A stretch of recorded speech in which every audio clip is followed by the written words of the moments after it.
এই মুহূৰ্তত আহিছে কেইটামান বিগ ব্ৰেকিং নিউজ গুৰুত্বপূৰ্ণ খবৰ। ৰাজ্যত আকৌ বৃদ্ধি পাইছে কৰোনাৰ সংক্ৰমণ। আনফালে নতুন ভেৰিয়েণ্ট অমিক্ৰণে বিশ্বজুৰি সংক্ৰাময় পৰিৱেশৰ সৃষ্টি কৰিছে আৰু দেশ তথা ৰাজ্যত ইখনৰ পিছত সিখন বিদ্যালয়ত কৰোনাৰ সংক্ৰমণ দেখিবলৈ পোৱা গৈছে। আৰু স্কুল কলেজ বন্ধ সম্পৰ্কে মুখ্যমন্ত্ৰীয়ে কি মন্তব্য কৰিছে সবিশেষ এইটো ভিডিঅ'ৰ জৰিয়তে বিস্তাৰিত জনাবলৈ চেষ্টা কৰিম। তাৰ আগত মোৰ এটা সৰু ৰিকুৱেষ্ট থাকিব, যদি চেনেলত নতুন হয় তেনেহ'লে চেনেলটো ছাবস্ক্ৰাইব কৰিবলৈ নাপাহৰিব আৰু কাষত থকা বেল আইকনটো প্ৰেছ কৰিবলৈ নাপাহৰিব।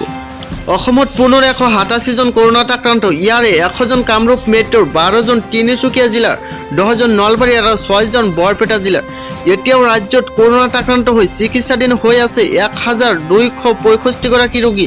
বুধবাৰৰ দিনটোত ৰাজ্যত সুস্থ হয় 195 জন লোক।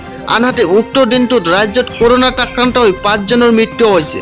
ইফালে নতুন ভেৰিয়েণ্ট অমিক্ৰণে বিশ্বজুৰি সংক্ৰাময় পৰিৱেশৰ সৃষ্টি কৰিছে। লাহে লাহে কোভিডৰ নতুন ভেৰিয়েণ্ট অমিক্ৰণক লৈ চিন্তিত হ'বলৈ ধৰিছে ভাৰতৰ সৰ্বসাধাৰণ লোক।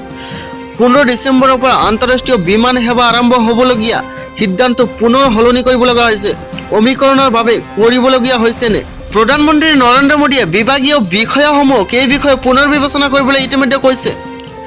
ডাইৰেক্টৰেট জেনেৰেল অৱ চিভিল এভিয়েশ্যনৰ তৰফৰ পৰা জাৰি কৰা এক জাননীত কোৱা হৈছে যে বিশ্বজুৰি সলনি হোৱা পৰিস্থিতিৰ প্ৰতি আমি তীক্ষ্ণ নজৰ ৰাখিছোঁ আৰু ৰাজ্যৰ স্কুল কলেজ বন্ধ সম্পৰ্কে চাওক মুখ্যমন্ত্ৰীৰ মন্তব্য কি আছে।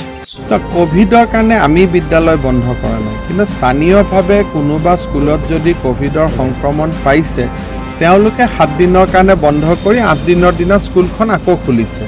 কিন্তু ৰাজ্য চৰকাৰৰ প্ৰটোকল মতে এতিয়া কোভিড সংক্ৰান্তত কোনো বাধা নিষেধ আমাৰ সন্মুখত নাই।